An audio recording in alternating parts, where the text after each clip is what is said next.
Welcome to the show. I'm Doug Johnson, and each month we present a guest who has a really powerful message for a successful strategy for life success. Our guest today is quite a guy, and in fact, he's a very different kind of guy, and I do mean that in a good way.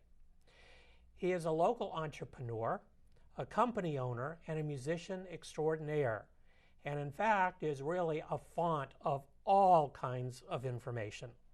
Let me introduce you to two distinct personalities, Bob Martin of The Source and Bob Martin of the Easy Street Band. Bob, welcome to the show. Thanks for having me. Great to have you here. First off, you and I go way back, and I know that you have a really interesting background. Before we talk about that, though, I'd like everyone to watch a short music clip, and then we'll talk some more. Okay.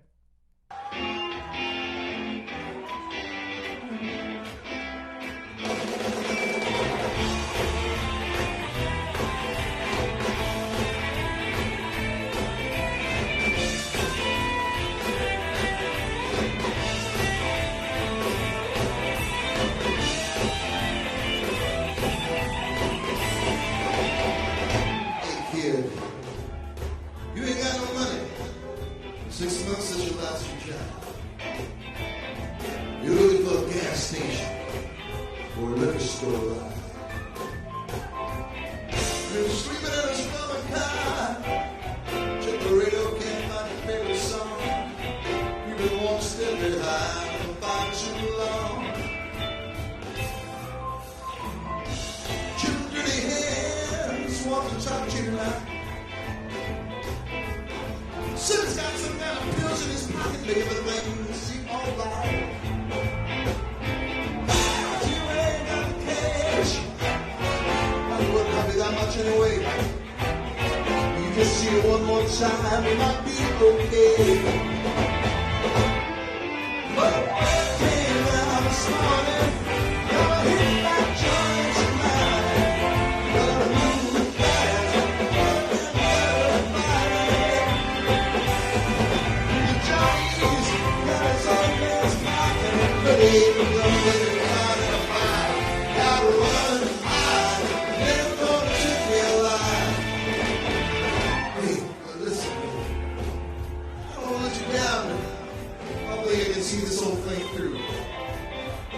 Crazy bastard thinks he's Dylan. From his mustache down to his two-tone shoes. But to kill that old man, you only got $30 in that goddamn store. So the hell out before the break down the road. Put down the gun. You're the phone. Yeah, yeah. Nobody wants to hurt you, man. We just can't leave this crazy thing alone. If you don't want to listen, then please tell me what you want me to do. But man, if you can't, won't you let me get through? So, Bob, tell us a little about that clip. That clip was a few years back at Tangier, where we play our annual reunion where the whole band gets together. The song was called Last Man Out. That was written by the singer West Side Steve, and there was a couple solos in there, Tim Longfellow on keyboards and my pal Russ Hagler on guitar. It was a fictional story of a liquor store robbery gone bad, called The Last Man Out, Time to Get Out of Town. Okay. Well, certainly very enjoyable. And, you know, it's said that this Akron band, because you all were from Akron, really helped define the phrase Cleveland rocks. And that's a pretty bold statement. Can you explain how that came about? Well, we were part of that era when MMS ruled the airwaves, and they influenced a lot of the songs we played. And we were based in Akron, but we would drive up to our coveted Thursday night gig at the Cleveland Agora, which was Drink and Drown and College ID night, which I don't even think you're allowed to say Drink and Drown legally anymore. And it was a packed house, and we took over that night and kept it for like 6 straight years. And the best bands in Cleveland always played on Thursday nights when we were in the Rats and we were reading Scene magazine and thinking, we really need to play on that Thursday night. And we took it over, kept it, and it kind of helped make our career. Well, the band was formed back in 1976, right? Yes, the Rats added a couple members, changed the name to Easy Street, a little more marketable name, and took off from there, started writing our own material, and finally recorded our own EP in 2002. Got some airplay on coveted WMMS FM, and the Buzzard. Yeah, nothing like being in the car and hearing your song on the radio. Made you feel good. There's nothing like it. But it's a better feeling than playing. Yeah, you want to point to the person in the car next to you and say, "That's me." So, do they just think you were crazy? So. Well, you started the band in 1976. The band also toured cities all over the United States and Canada for quite a while, and you shared the stage with some pretty famous people. So who were some of those? Tom Petty, for one. Played with him on his first tour. He came to Akron, and they had booked him at the Flying Machine, where we played on Wednesday nights. So whenever major acts would come into like the Agora, certain major acts, and Flying Machine or wherever, we would get first shot at being the opener for the band. So Petty's first album came out, and they booked him before it hit. He came in, and we got to open up for him. And I actually remember walking in the dressing room, and it was at one point about 6 o'clock, and I walked in, and it was Tom Petty and me, and no one else in there. Wow. He was very shy. He had all his guitars there, so I started talking to him about his guitars, and then he opened up, and we got to talk for a long time. Well, and typically, if you have common ground like that, it is easy to get someone to open up. Yep. Gee, who are some of the others? Southside Johnny, whenever he would come to town, he would request that we open for him. Wow. Because we were the only band they ever met that did their material, as some of our copy material. And they just couldn't believe that, because they would play all over the country and they never met anyone that did their songs. I remember one night asking their bass player, "Well, do you play this song up here?" And he looked at me like no one had ever asked him that, because no one had ever asked him that. Neat. You also have a direction with the famous or infamous Drew Carey. What's that all about? How that happened, I saw the success of the show on TV the first year, and he had all that Cleveland memorabilia there. I thought maybe we could get our stuff on there, and I know he remembers us from the old days, because I read in the TV Guide interview that he went to Kent in '77, and I figured he had to see us at Filthy McNasty's. So I wrote a letter and sent it to ABC, and somehow that got over to Warner Brothers, which I didn't understand at the time. They actually filmed the show at Warner Brothers Studios. So one evening I got this fax from Warner Brothers, and I was selling HP mainframe gear at the time at the source, and I thought maybe they were selling their system at Warner Brothers, and it was from their attorney wanting me to release the rights to show our name on television, Easy Street, because you had to sign these legal papers, and it said anywhere in the U.S. and in the universe. I guess in case they film in outer space, and they have an Easy Street sticker on the space capsule, I guess. So I called that lawyer and said, "Well, what's going on here?" And he said, "Well, Drew called me and said, get this stuff on the show right away." And I thought, he does remember us, so that's how it happened. Then I went out and visited the set, put some things on the set myself, met the whole cast and crew, and it was just really nice of Drew to put our album cover on top of the infamous jukebox in the bar, and then our bumper sticker on the side of the refrigerator in the kitchen. Neat. Pretty cool. Neat. Yeah. So you were pretty famous back in the day, and now you do one reunion concert, it's called, right, per year. And there's one coming up this year, and our guests, our viewers, might be interested in knowing if they can get tickets and how they could see you after viewing the clip. I wore the hat to sell some tickets. We've sold out, luckily, because we have some really good fans. We've sold out every year, but we like a packed house. So you can get tickets at thetangier.com. They have an online ticket ordering system. And it's November 7th, and the tickets are affordable. And be there. Well, my wife and I have been before, and it is a good time. Yeah, we have fun. Right, absolutely. I'm going to change gears a little bit and then come back to the music. You were a professional musician, obviously, for a while, and then you went off on a different tangent and you started a non-music related business. How did that come about? Met a guy at a bar. One year he was selling gold jewelry. The next year he said he was selling mainframe computers.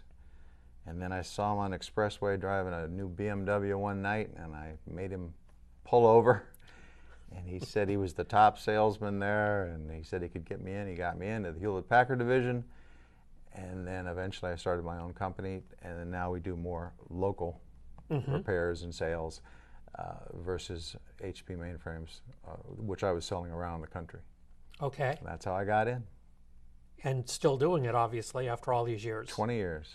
Okay, great. It's really neat for us to see someone who is an entrepreneur start their own company and then years later still be in business. How do you relate the music part of you with the business part of you? Well, the first thing you'll notice when you walk in our front doors, there's always music on. It's in the office, it's in the showroom, and it's in the warehouse.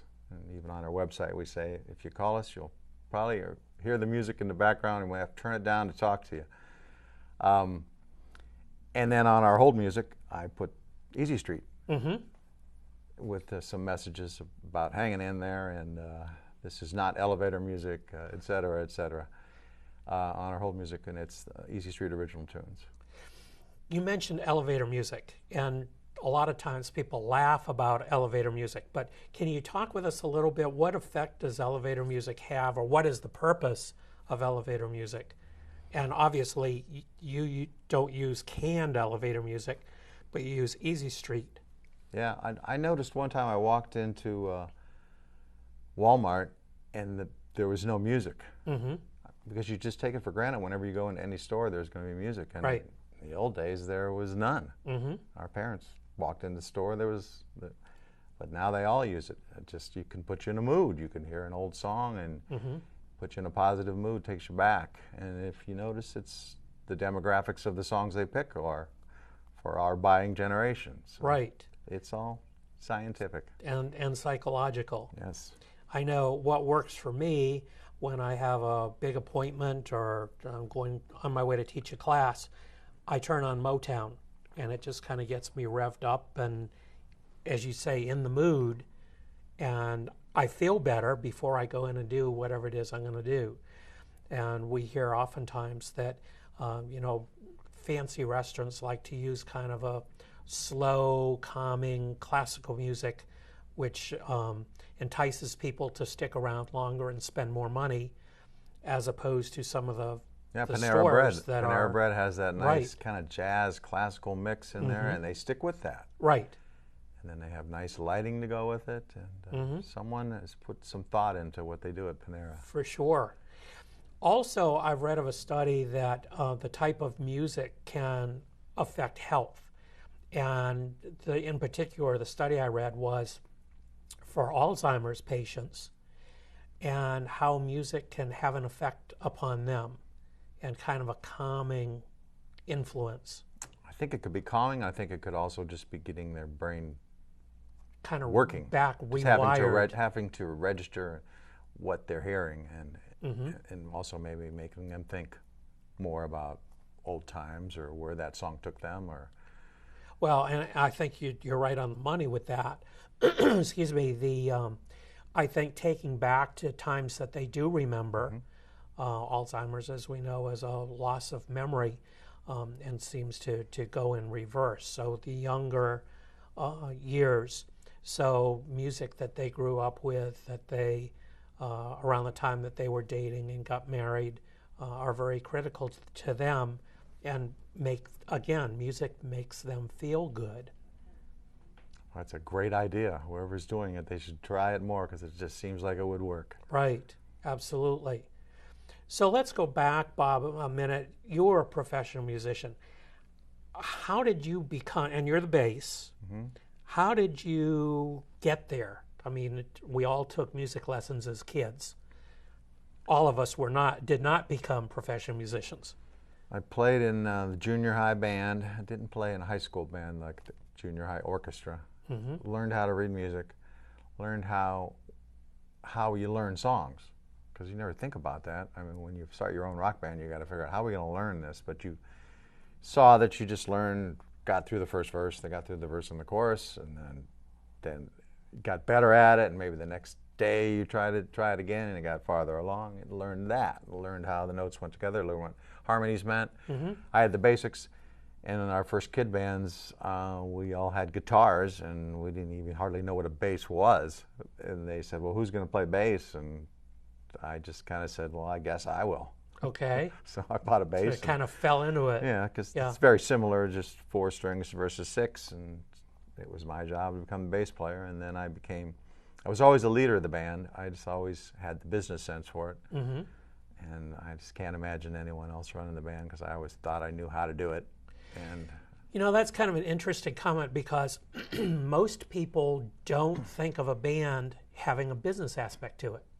Oh, yeah. And when we started the Rats, we all started that band in '71 at University of Akron. And the 4 guys from Norton that were in the band with me were all like the brainiacs of their class in Norton. And they were all straight. They didn't do drugs or anything. So we all kind of just took this whole band idea as a business, even though we were having a lot of fun. We just weren't high every night. We just knew if we did this the right way and we just do smart business, and that we'd be successful. And that's one of the reasons we knew. You know, you didn't have the internet to promote yourself back then, so you had to copy and paste with real paste your bio sheets and. You know, get logos designed, and just had to promote yourself as a business. Right. And obviously it worked very well, because when I talk with friends about, oh yeah, I know Bob Martin from Easy Street, they go, oh, really? I remember Easy Street. So obviously you were very, very successful with that. What made you change or come out of the music career that you had? I mean, obviously, you talked about your entry into computers, but why did you decide to leave music? We broke up in '84, and if you remember what happened musically in '84, the heavy metal bands had this comeback out of nowhere. Okay. And all the bands in the area that were competing with us had really long hair, and they were doing the head shake thing or whatever in the heck that was, and they had spandex pants. And we're like starting to be in our 30s, and we're not looking that great in spandex pants. And we thought, you know, we could just keep playing our kind of rock and roll and not the heavy metal, and we probably could still make a living. But we thought, you know, why don't we just fade away and be remembered for what we did well? Okay. So we just kind of fizzled it. Now Steve, our singer, kept the name and had some great bands after the main guys left the band, but we just decided to move on. And now, of course, you do the reunion concert about which we've spoken, and that's exciting for some of us, because it takes us back to the day, and quite enjoyable. And for me, I get to mix business and pleasure there, because I invite customers, and if they're good customers, they get some free seats. But either way, we get them a mention over the microphone. They can meet some of our other customers. You know, we come and greet them at their table, and it just turns into an event that benefits everyone. Well, and having been there, I mean, it's very memorable. It really is just a lot of fun. So, Bob, how do you think music has helped you in your life, in your personal life? Well, it gives you a release, a way to escape. You know, I think everybody escapes with it. You know, you leave work and crank up some tunes in your car and kind of just forget the business and let the songs take you. If you have enough songs to choose from, as you do now, thanks to what I loaned you. Thank you very much. Yep. You can pick out the song that fits what you need at that moment. Songs can heal a hurt or bring you up or bring you down. We have a mutual friend, Scott Fedor, who has been a guest on this show. And you have loaned him some of this music also. And I saw him recently, and he was talking about how much he enjoys that and that it's very, very uplifting for him. And you're right. You know, when I'm in the car or at home, or even if I'm working on the computer, I crank up those tunes, and it's a feeling of well-being, and just like no other. You know, it's amazing that one little thing like this, music, and who'd have thought it, can just change your mood so drastically.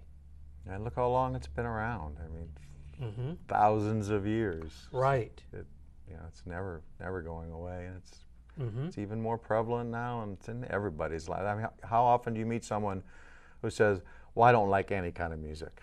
Right. I don't even know if I've ever met one. At least there's something they like, whether it's country or hip hop or classical or whatever. Usually they like some kind of music. Talk about the music of today, if you would, and I mean, we are of a similar age and enjoy similar music. Talk about the music of today. What do you think about that, and what effect does that have on someone? I think it's very diverse now. I mean, it's every type of music is out there, and then at least they're coming up with new ones. I mean, you know, like the Mumford & Sons. Who would have ever thought that kind of folk rock would come back? Right. You know, and then great bands like Dave Matthews using electric violin, and you know, I just think a lot of it's really good, and there's still some good music being made. Probably not as great as the 1976, 77 when there was a million great albums out. Right. But there's still good music being made, and as we know, my friends just saw the Stones, said they sounded better than they ever sounded. So. Well, and they're, as we know, that's good for us. It's good for you, yeah. We're younger than them. Yeah, we can do this a few more years. That's great. Why do you think the mid-'70s was such a hotbed of really good music? And of course, we're a little biased because that was kind of our time. Well, that's hard to pinpoint. I mean, the bands developed in the late '60s, and they just got more professional, and then FM radio got so big. I think FM radio, you know, now no one even hardly listens to FM. People are listening to their Spotify or their Pandora or Sirius, you know. So that, I think the rise of FM, where they could play rock and roll that wasn't top 40 AM. Right. And we all know what MMS did. Right. I mean, they decided what we would hear, but they knew how. They picked great songs. The good stuff, yeah. Yeah, it just was the right time with the right bands out there. Do you think that'll ever happen again? Never. We played 4 and 5 nights a week, and kids can't be in a band and do that now. Right. We did it for a living. We had a semi. Jeez. You know, it was a business. Yeah, yeah. But a fun business. Right, right. Bob, if you had to give our guests a strategy for success using music, what would that strategy be? Using music, it might be tough because just the way that my music is part of what I am and part of the source, how we use it at the source. If just in general, just the personal touch of, like, for example, you call the source, you get a real person. I just hate calling companies, and the first thing I have to do is press some button to get a non-robot person. I just feel that if you're in business and you can't afford to have someone answer the phone, you need to get out. I could be wrong, but I want to talk to a real person. Right. And how does music fit into that? At our place, like I said, it's on all the time. It's on our whole music. It's everywhere. And I talk music with people. I'll connect to my customers. And now that we've been sharing music a lot more, they'll send me an email and text about a song, and then we'll talk what business they need, what they need a printer fixed, or they need PCs fixed, or whatever. So the music can kind of come first. It can break down the barriers. Kind of a common ground that breaks down the barriers and causes relationships to happen.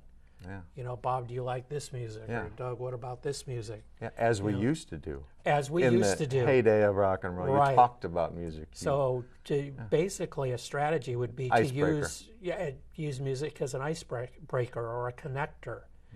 And that's kind of a neat concept, and obviously takes, I mean, we've had this discussion about the personal touch and how important it is to have a personal relationship and to use music as that breaking down of barriers. Yeah, is if you're really a kinda customer, cool. you might know their favorite band. There's the connection. And you can always discuss that band. You hear a song by them, you could email them and say, I just heard this, thought about you. Right. Building the relationship. Who thought, when back in the 70s, that music would be such a great influence on our lives? We should have known. We should have known. Yes, we should have known. Bob, thank you so much. This has been great. And for our visitors, if you have a chance to attend the concert, do so. It's great. And also, if you just want to hear some good music, EasyStreetBand.com. EasyStreetBand.com, and also call the source, and you'll hear some be on great hold. music. I mean, Mikey, I'm a station in the best train out of town. I gotta move fast, driving around. Well, you know I love you, baby. This time I gotta stay alive. I gotta run high every single day of my life.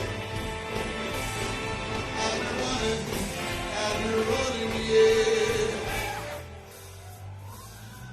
I'll be running, yes, I'm running away. I'll be running, I'm the last man out. Yeah, oh yeah, oh yeah.